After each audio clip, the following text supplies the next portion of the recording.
you know, 1 or 2 o'clock would be fine. Now he actually said quarter after, so I'll keep to that. Amen?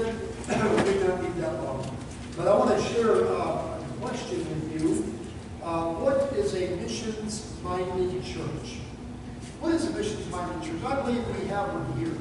We've got 4 bulletin boards in the back, 5 bulletin boards in the back. National, with your missionary letters and so forth. And one of the fellows was telling me for the service that man here, he reads the missionary letters, and they come in and to the church. And we used to do that in our church as well. And I think that's a very important thing for churches to do. Take time out and get to know your missionary, not just support them, not just throw money at them, but pray for them and know why you're praying and know how to pray for them. And they have great needs. And God is doing great things as well. And that is exciting to be a part of what God's doing around the world. And you know, when you support all these missionaries you have, and you add national pastors to it, and to countries that maybe Americans can't go to, a church this size has a worldwide impact. That's interesting, isn't it? Isn't that exciting? To be part of a church that has a worldwide impact of the gospel of Christ. Amen. All around the world, this church is your influence is being felt, and as people go out with the gospel of Christ. What is a missions-minded church? Matthew chapter 9, starting in verse 36, and I'm going to read a few verses out of chapter 10 as well. I want to share 5 thoughts with you. All these words, there's 5 words, all start with the letter S, and everyone has an action I'm going to give you, so just pay attention, you pick up the actions, and move with me. It'll help you to understand, remember, the Lord's plan for reaching the lost. Matthew chapter 9, let's all stand together. We've stood 3 or 4 times, but I've also learned that the brain can only take in what the seat can do. Amen? So, it's good to stand for a little bit. Matthew 9:26. But when he, Jesus, saw the multitudes, he was moved with compassion on them, because they fainted and were scattered abroad as sheep having no shepherd. Then saith he unto his disciples, the harvest truly is plenteous, the laborers are few. Pray ye therefore the Lord of the harvest, that he will send forth laborers into his harvest.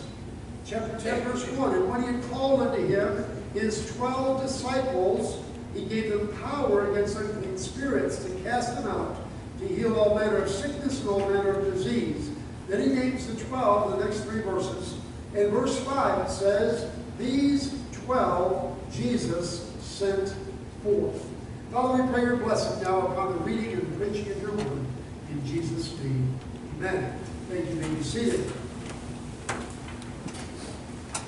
If we're going to conduct missions as a church, as an individual, as a people, we need to find out how Jesus did it. If you find out how Jesus did it, you can't go wrong doing the way he did it. Amen?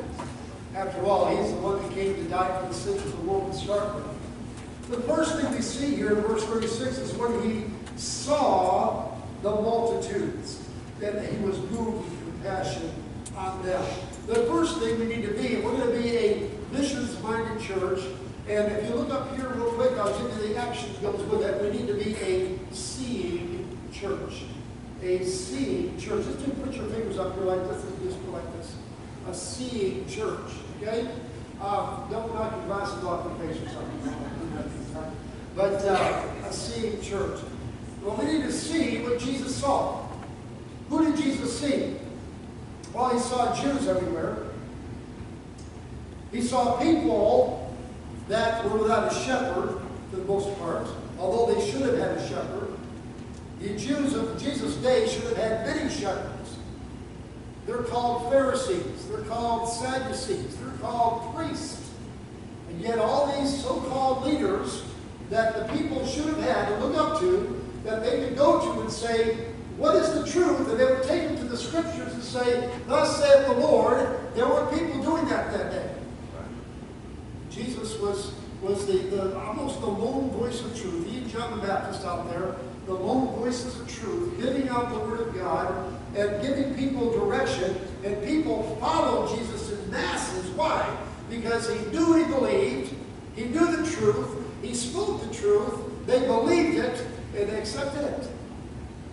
And Jesus sees that multitude, he sees other multitudes, and I believe even he can see the multitudes of the future, and even the multitudes that are before us even today. Today in our world, we have over 7.5 billion people in our globe.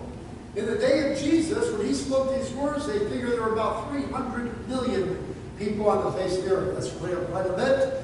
But today, we have 23 times more people alive today than when Jesus spoke these words 2,000 years ago. 23 times the need for missionaries. 23 times the need for churches to send out missionaries, for churches to pray, to give, and to go. And so we need to we need to see what Jesus saw. All the great need that is in our world today. Although we can talk for a long time about the need that's out there. But I want you to hurry on to the second point here as well. And that is not only being a seeing church, but after it says when he saw the multitudes, he was moved with compassion on them. And so if we're going to be a missions-minded church, we not only be a seeing church, we need to be a sensitive church. A sensing church, a compassionate church, a church with heart. One of our national pastors said one time, he says, compassion without action is just sympathy. That's true, isn't it? Compassion without action is just sympathy. And we are all sympathetic toward people who have problems and needs in our world today. All you have to do is get out there and start knocking doors or just look at the newspaper or the television and you see the needs of people are great. And we can sit there and we feel sorry for them. But unless we put action to it, nothing's going to happen. And Jesus saw the multitudes. Remember Jeremiah was present when Israel was taken off into captivity and Jerusalem was destroyed. The Babylonians came in, they killed the old men in the streets, they dashed the children against the walls, they ripped up the women, they were horrifying people, and came in and just decimated Jerusalem, killed everybody, and carried them off into captivity. And Jeremiah describes in Lamentations what he saw. Then he says this, mine eye hath affected my heart. He's called the weeping prophet because he wept over the condition of Jerusalem. The Jews had turned their back on God. They'd gone after gods, false gods. And so God says, if you do that, I'm going to take you out of your land. And he did. And if he saw fulfilled prophecy, but it still affected his heart. And he saw that the terrible suffering that people were going through. And he says, my eye affecteth my heart. And that's happened here with Jesus. He saw the multitudes. And he was moved with compassion because they wandered about as sheep having no shepherd. I was in Kenya, Africa a few years ago. We were driving through Eldoret, one of the towns there, and one of the pastors. And there's a lot of sheep, and there's everybody in the roads over there, like there are in third world countries. People, toting carts and driving cattle and all kinds of stuff, trucks and cars and everything. Everybody uses the roads. And it's not unusual to see a young boy there with a long stick and leading sheep. And they're following the young boy, and he watches over the family sheep for the day and everything. But there were some sheep that came across. They stopped, and they were coming across the road, and there was no boy with them, no shepherd with them. And I'm saying, now how do the sheep know where to go? Because sheep are followers by nature. Who is leading them? And as I analyzed it, I kind of laughed to myself because what was leading these sheep was a goat. And I said, oh man, that's interesting. And I could feel some preaching come on right there. There's a lot of people who are following goats today. A lot of sheep. Goats are indicative in the Bible, indicative of unbelievers, or people who say one thing and do another. Or false teachers, you might say, who are leading people astray. That was the picture I got there of this goat leading these sheep around. But that was the condition of the people there. I was over in Kathmandu, Nepal. Our son and daughter in-law and 5 grandchildren are over there. Right now he's a missionary there, so we don't see too much of them. But we were visiting a couple of years ago over there, and we got there. My son Luke said, "Dad, I want to take you over to this Buddhist stupa, this Buddhist temple. It's gigantic. It's one of the biggest ones in Nepal." And so, okay. So he had showed us pictures when he was getting ready to go. He was at a deputation. He had a video, and he showed pictures of this same place. But I didn't get the magnitude of it because I didn't see the whole thing. When we walked downtown through the middle of town with the family and so forth, came to this big opening, this gigantic buildings with a roof swept up to a point. And in the wall of this building, all around, were prayer wheels. Now these prayer wheels had prayers etched on them in the metal and engraven in there. And people would come along and they would just turn the prayer wheel. Or sometimes they'd write little prayers and stick it on the prayer wheel and turn the prayer wheel. And you know what, they were Buddhists. And so they thought, they were taught this, that every time that prayer wheel spins around, it sends out a prayer to Buddha, or to whoever out there. And that gives you good karma, or good works, so that if you have enough good works at the end of your life, they outweigh your bad works, then you'll be reincarnated back into another body somewhere here, either an animal or a human being, and you'll live out another life, and hopefully you'll do better in that life, so that when you die, you'll be reincarnated back into another body, so you can do even better in that life, and eventually, through multiple reincarnations, and nobody knows how many there are, you can finally reach heaven or nirvana, and that's what they believe. That's a hopeless religion. Total hopeless. And so I see spinning these prayer wheels. I'm taking pictures of this.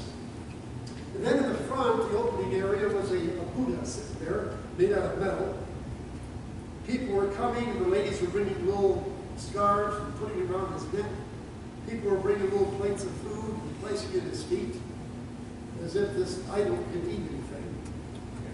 This idol had eyes but could not see, had ears but could not hear, had a voice could not speak, had feet could not walk. As I'm taking a picture of that, the Holy Spirit kind of said to me, "Tom, you're just taking pictures, but it doesn't affect your heart. These people are dying going to hell, and they don't have anyone to help." Well, I started weeping.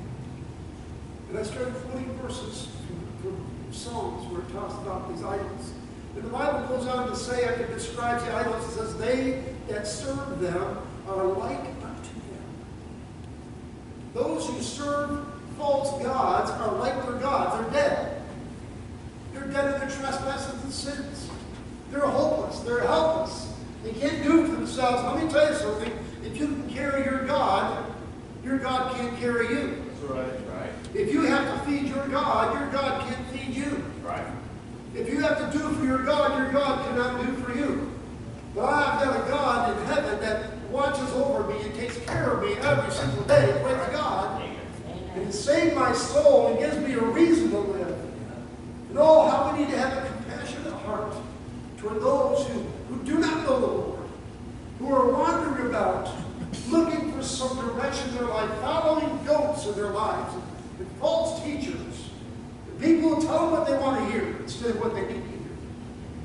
Oh, how we need to be a compassionate, sensitive church. Amen. We need to see, first of all, what Jesus saw. We need to feel what Jesus felt. But thirdly, it says here in verse 38, and the question you might ask is this: well, how do we find laborers? How do we get people to come?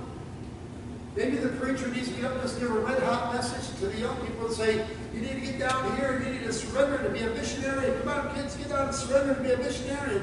And just coerce the kids to be a missionary. That's not the method God gave. Now, God may touch your heart during a message, but God does the choosing of who is a missionary. Not everybody qualifies. But notice what Jesus said here. Here's the method of getting missionaries. Candidates. In verse 38, he says the harvest is plenteous, but the laborers are few. Then he says what? Pray. Pray harvest. Pray the Lord of the harvest. He's the Lord of the harvest. He's in charge of the harvest. That he will send forth laborers into his harvest. It's not my harvest. It's not your pastor's harvest. It's God's harvest. And God uses us in a harvest. Amen? He needs someone to pick the fruit. Imagine what it would be like in Florida if we grew all these orange trees and nobody picked the oranges. It would fall and it would rot. We lost a lot of oranges during Hurricane Irma last year. I don't know how many tons and tons and tons of oranges were blown off the trees. It was a serious situation here for the orange farmers in Florida. But folks, there's a far more important harvest that's being lost. That's people, souls that are looking for Jesus. And Jesus prayed, the Lord of the harvest, that he will send forth laborers into his harvest. Are you a harvester, or are you part of the harvest? Are you a missionary, or are you a mission field? We are all either one or the other. That's right. We're either making actions and trying to reach people for Christ, maybe leaving a gospel tract or saying a word to somebody here or there, just opening, as God opened the door, just tell the Lord, Lord, if you will open the door for me today, I'll walk through it. If someone brings up the Lord today in the conversation, I'll say something about you. I'll talk to someone in Walmart as I'm cashing out. God, I just look at this person. Help me to see this person as a soul for whom Christ died instead of just a person punching buttons. Well, now I'm going to really start getting close to you now, okay? You're driving down the road. Someone cuts you off in traffic. And your first response is to ask yourself, Lord, do they know Jesus as their Savior? Amen? Lord, help me to be patient with this person because I want to be a good witness to them. That's not usually the first thing that comes to mind, is it? Well, we have a few choice words we're thinking about at least, and saying, boy, get out of my way. What'd you cut me off for? It's amazing. There's a personality change that comes about in people's lives when they get behind the wheel of a car. Amen? Probably preacher sees it all the time. Maybe you guys have the same problem. I don't know. They say one of the most dangerous people on the roads are preachers. They're so distracted. They're thinking about everything else but what they're supposed to be doing. I find myself doing that sometimes. But not only pray that God will send forth laborers, but pray for your missionaries. Pray for your missionaries. You never know what they're going through. In my book back there, I wrote about the national pastor. I want to tell you one of the stories out of there. One of our brothers down in Mexico, Billy Gomez, and I'll let you tell you which Gomez. There's a whole bunch of them down there. They're pastoring, but he lives in an area that's dominated by drug cartels. Southwest Mexico. He says it's a pretty dangerous place. He says, but we don't feel like we're in too much danger. But he said we have to be careful. But there's several drug cartels. The drug cartels down there basically are killing each other off. Okay, that's where a lot of the killing is going on. They're fighting over the rights to have and to control production of drugs and to ship them out and so forth. And so they're fighting each other a lot. But he was coming home from another town with his wife and two girls one day, and coming into their town, and they were trying to start a church in another town and so forth. They were visiting. They came back, and 2 cars ahead of him stopped, and he realized that in front of that was a truck parked across the road. And he thought, what's going on there? And then he realized what was going on. The drug cartels were shutting down the roads to the city. Come to find out, the government had picked up the drug cartel leader, and so the rest of the cartel said, this town's going to pay. We're going to do something. They did this in all 5 entrances to the city that our missionary lived in. And so he comes up, he comes to a stop, there's 2 cars in front of him, and there's a truck parked across the road, and a guy jumps out of the truck, he's got a mask on, a body armor, a machine gun, a radio, and he recognized, he says, a drug cartel operative right there. And I don't know what he's going to do, but it doesn't look good. And the guy got out of his truck, and he walked up with his gun to the first car, and he told the guy, get out of your car. The guy didn't want to get out. So he takes the butt of his gun and smashes him right in the head. The guy's bleeding. He pulls him out of his car, jumps in his car, drives it up, parks in the middle of the road. Comes back to the second car. Didn't hardly give that guy a chance to answer. Bang, knocks him in the head, pulls him out, drives his car out, and parks against the road, in the middle of the road. Well, our brother is next. And he had beside himself. He said, Lord, how do I protect my family? I can't take this guy on. He's outdone me totally here. I have no way of protection. And I'm next. He says, a man walked up to my car, looked at me through his holes in his mask. Our eyes met, and he says, it seemed like for a million years. It was only a few seconds. And he said, I just cried out. I told my girls to get down to that. My wife was crying. He said, the man looked at me, and then he walked past my car, my truck, went to the next car, and did exactly to the fourth person the thing he did to the first two. Dragged him out of his car, took the car, parked it. So we had 3 cars parked in the middle of the road. Then he put gasoline on all of them and set them on fire. He jumped in his truck and took off. And he was trying to do is shut down the city. And they did this, all 5 entrances to this city there in Mexico. Just tell them, just let the government know we're not going to take our guy and get away with it. And he thought, he told this story, I've heard him tell many times. He said, I always thought, why did God spare our lives? Then he said this, he says, I really believe there are people praying for us. You know, the best time to pray for your missionaries is when God puts them on your mind. You're driving down the road and one of your missionaries pops into your mind. You didn't think about it before, but has that ever happened to anybody? Maybe it's just somebody else that just popped in your mind. You ignore it maybe, but maybe that's the Holy Spirit saying, they need your prayers right now. You're driving down, but just call out to the Lord, start praying, amen? You're walking down the street, you're walking through Walmart, and you think about something. Lord, I pray you'll help them right now because they need your help right now. Be sensitive and pray for your missionaries. Pray for these men here. They need your help. They need the Word of God. They need the power of God in their lives to fight against the demonism that's all through that country. And not only that, so we need to be a supplicating church, a praying church, a supplicating church. So we need to be, first of all, a what? Seeing church, a sensitive church, a supplicating church. Fourthly, we need to be a sending church. This is interesting here. Jesus told his disciples, pray the Lord of the harvest that he will send forth laborers into his harvest. Then he calls them unto himself, chapter 10. And in verse 5, it says, these 12 Jesus sent forth. Almost immediately. Pray, guys. Oh, God, send forth laborers. Jesus said, oh, but you're not praying, guys. Where'd you go? He said, that's why I never pray for missionaries. Because I don't want God to call me.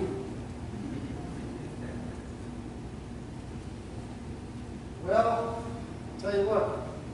I had a book one time. It's on missions. I don't even have it anymore. I don't know what happened to it. But the title of the book was, I don't feel called, thank the Lord. I don't feel called, thank the Lord. Oh, really? Or here am I, Lord. Call my brother, send my brother. Instead of here am I, Lord, send me. It's here am I, Lord, send my brother. You know, let him go. Let him do the work. No, we need to say, here am I, Lord, send me. And then a sending church. And you are a sending church. You've got all these missionaries that you're sending out, representing your church. And let me tell you something. These missionaries that you support are as much a part of your church as the people sitting in the pews today. I was preaching in a church in Lakeland, Florida. The church had been there a long time. Pastor had been there a long time. We didn't have very many people at all, probably 20 people at that. He had arthritis so bad he could hardly make it. He's now with the Lord. But I remember at that time he would sit in the back on his walker and he'd shake hands with people. He'd grab his hand, his fingers were all gnarled up, the arthritis. Sweet guy. And he pushes Walker down, turn her around, sit in, and preach for her. That's all he could do at that point in time. And I was there and I'm saying, Lord, I want to encourage this man somehow. So he's been a faithful brother for so many years. And he's worked so hard, it doesn't look like he has much to show for it. He knows it. But you know, God is the judge of all. We don't judge our churches by the size. Right. Don't judge your church by the number of people that come into it. Judge your church by the number of people involved. Would it be great if you lost all your members here, brother? Because they all want to be missionaries somewhere?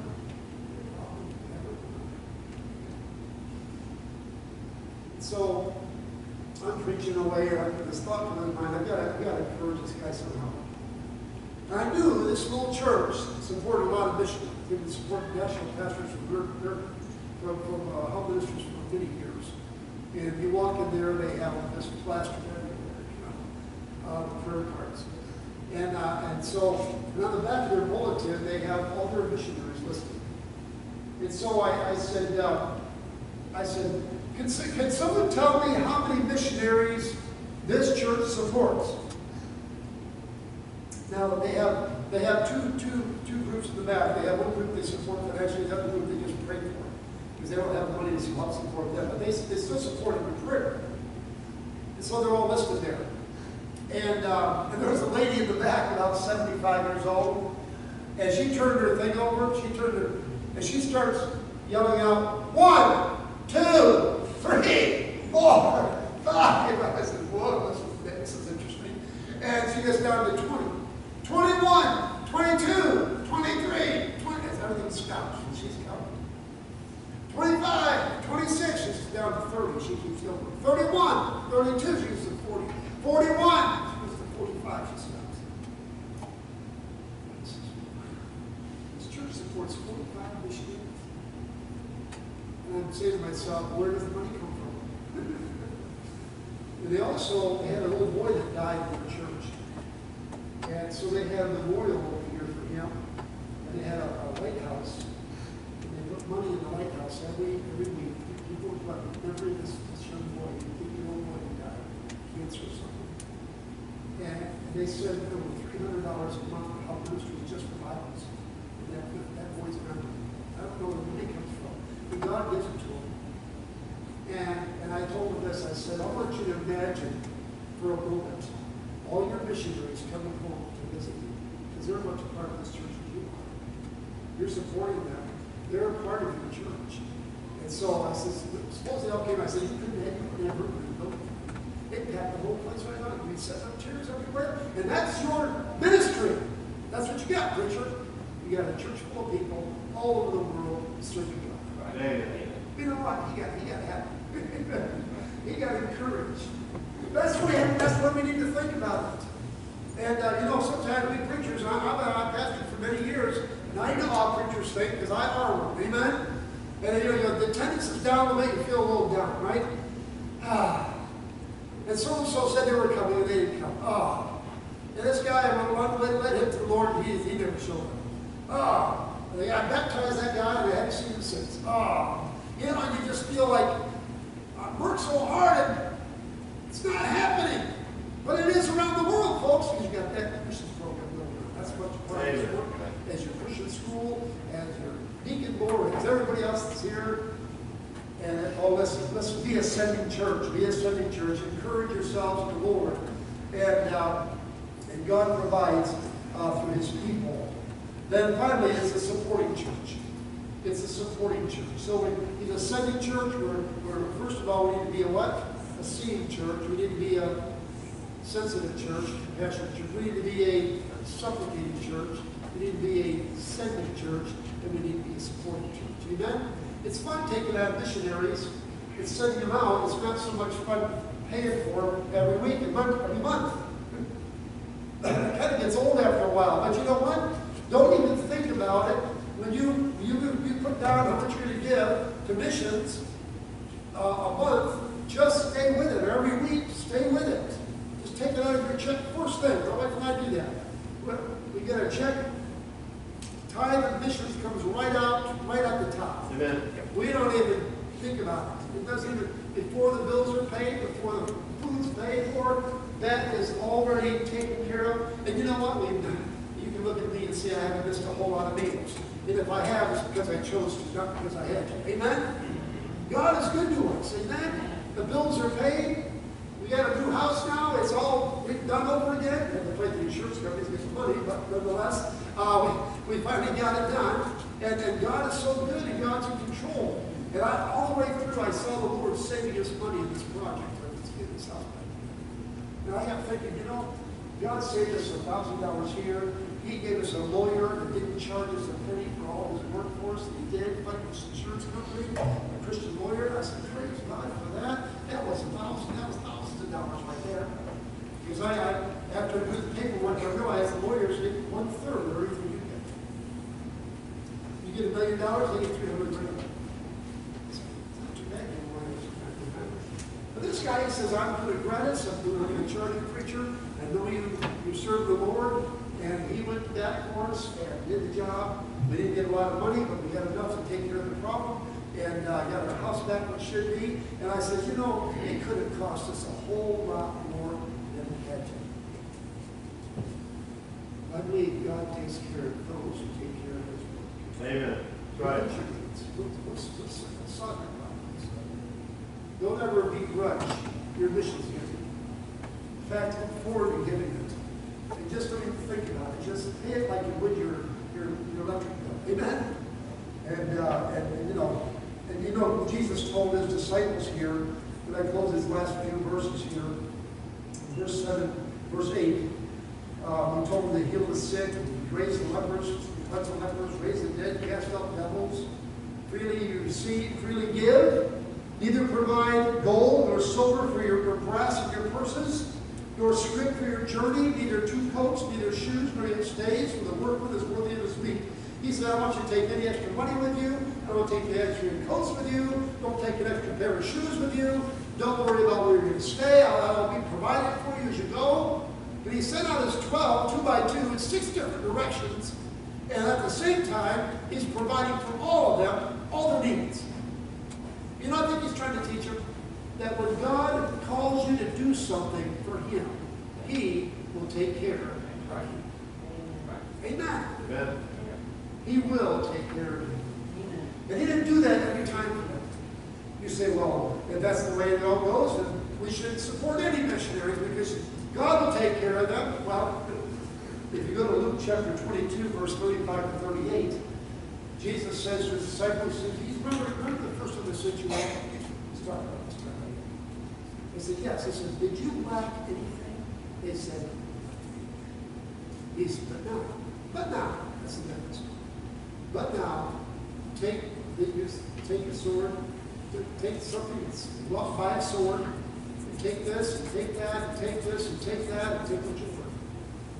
And then, of course, the Apostle Paul now was supported by a lot of people. In fact, the Apostle Paul mentions in all his letters, all 13 letters, he mentions 125 people. He acted like he could not give them all God. He had people that delivered his letters. Some people wrote his letters for him. He dictated them to them. They wrote them out. They sent them out. They delivered them. They brought him a coat. They brought him books. They provided housing for him. They provided food for him. They did all kinds of things. He mentions them over and over and over again. 125 people, at least. And so we are those 125 people now that help these missionaries stay on the place. Amen. And Paul did a great work for God, but he couldn't do it without his support staff. And what a great opportunity that we can have in serving the Lord and being what God wants us to be. Let me just close with this. Up in New Hampshire, we have our international pastors there every spring. And we have there's a local church up there in New Hampshire, northeastern New Hampshire and western New Hampshire. And it says this church has a family there, a young family. They have 4 little boys. They're all tow-headed boys, all blonde-haired boys. The oldest one's about 9, and they go down from there. And these boys had got a hold of this missions thing. They are so excited. The most important thing is Easter Sunday, because we're always in this church on Easter Sunday. Why? Because no other church wants you to come in on Easter Sunday and have a missions conference. And I understand that to a point. But these kids can't wait. And when's Easter coming? The missionaries are coming. Yay! And they're so excited. But all year long, they stay excited. You know how they do it? They, for 2 years in a row, at least. Now, there's a lot of granite. There's a lot of stones up there in the ocean, right? These kids go out in the backyard, and they find stones, really nice stones, and they bring them to church, and they sell them to the people. And then they take the money, and they put it in a thing, and they keep it together, and then when the missionaries will come out there in April, they'll hand them a big jug or a big satchel of money and say, well, this is for you. We've been saving this all year. I'll tell you what, you talk about getting to the heart of these boys. These boys, and so this last year, one of the boys, I think he's about 7 years old, he says, I've always wanted to sing with the missionaries. Can I sing with the missionaries when they stand up there and sing this Sundays? Sure, go ahead. I don't know if you knew the song, but he got up there and he sang them and had a good old time. And I said, you know, God's going to use these boys. And people despise young people sometimes. And what can they do? That kid's going to do a lot. Let me tell you, what do you do with a kid? He comes up and he says, I'm selling some stones for the missionaries. Would you like to buy some? Are you not going to buy some? Sure you'll buy some, right? 4 or 5 cents a piece or whatever they're asking for. Well, this last year, I guess they ran out of stones, so they started selling little seedlings. Big old little trees. They find them out there, they pull them up carefully and pot them and everything, and bring them to the church and sell them to the people. And now they're raising money right now, doing that, waiting for April to come, just looking for the biggest day of the year is the missions conference, Sunday through Wednesday. And they're just so excited about that. And I said, you know what? If kids can get that excited about that, what about us as adults? We're not getting excited about you. Oh, listen, God wants to use you. He wants to use me. But he needs to be a seeing church. We need to be a sensitive church. We need to be a supplicating church. We need to be a what? Sending church. And we need to be a supporting church. Maybe you're here today and you're not sure you're saved. Well, that's why Jesus came. He came because he loves you. He came because he died for you. Nobody cares for you like Jesus. If you just come to Jesus this morning, just go to the invitation and ask Jesus to save you, he will save you. He promised you. And Pastor said, the word of God will show you how to sure you go to heaven. As the pastor comes, let's have a word for him, shall we? Father, we pray your blessing be upon this morning. We thank you, Lord, for the great testimony.